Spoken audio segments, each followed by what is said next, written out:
hingga melihat wanita itu melakukan teleportasi, menghadang mobil yang hampir menabrak mereka. Kemudian wanita itu mengangkat tangan dan mengayunkannya ke depan, langsung mendorong mobil itu kembali. Detik berikutnya, mobil itu hampir sepenuhnya hancur, hanya tersisa kursi dan setir. Pengemudi wanita itu ketakutan dan buru-buru melemparkan setir, langsung bangkit dan melarikan diri. CEO baru menyadari bahwa wanita yang baru saja dia kencani ini bukanlah orang biasa. Ternyata, baru saja gadis kecil itu membawa ibunya yang hanya memiliki kecerdasan setara anak 5 tahun untuk kencan. Melihat CEO di meja nomor 9, dia langsung berjalan ke sana. Kemudian gadis kecil itu mulai memperkenalkan situasi dasar ibunya dengan serius. Setelah mengenalkan ibunya, dia meminta CEO untuk memperkenalkan diri. Saat itulah, telepon CEO berdering. Gadis kecil itu mendengar dia menyebut tentang pinjaman bank, langsung menganggap CEO di depannya adalah orang yang miskin. Setelah telepon ditutup, CEO mulai memperkenalkan diri sesuai permintaan gadis kecil itu, mengatakan bahwa dia adalah CEO grup, anak sulung di keluarganya, memiliki seorang adik perempuan, tidak memiliki kebiasaan buruk, tapi tubuhnya agak memiliki penyakit lama. Kemudian gadis kecil itu bertanya lebih lanjut. CEO memberitahunya bahwa dia berusia 28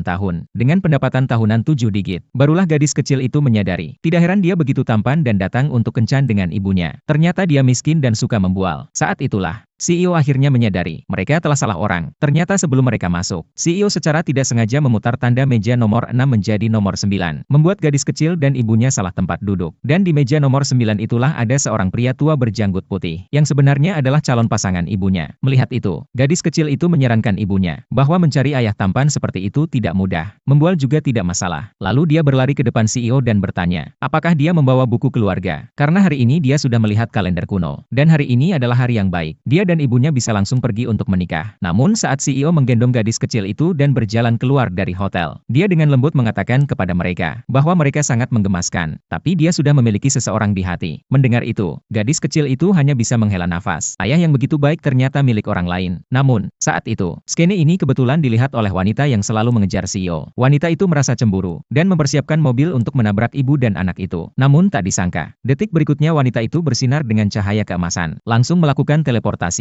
dan menghalangi mobil wanita itu yang hendak menabrak mereka. Detik berikutnya, mobil baru wanita itu meledak, terpecah-pecah dan hanya tersisa kursi dan setir. Wanita itu ketakutan dan buru-buru melarikan diri. CEO segera mendekat untuk memeriksa, tapi dia menemukan wanita itu tetap baik-baik saja. Namun setelah ibu dan anak itu pergi, CEO berniat meminta sekretaris untuk menyelidiki identitas wanita itu. Tiba-tiba penyakit lamanya kambuh dan dia pingsan. Kebetulan sekali, gadis kecil itu yang membawa ibunya yang hanya memiliki kecerdasan setara anak 5 tahun ke rumah sakit untuk pemeriksaan ulang. Melihat CEO yang sedang dibawa ke rumah sakit dengan darurat. Saat itu detak jantung CEO sangat rendah. Tekanan darahnya turun drastis. Kalau tidak segera diselamatkan, akan terlambat. Namun 2 dokter di ruang operasi karena tidak ada dokter utama, takut menanggung tanggung jawab.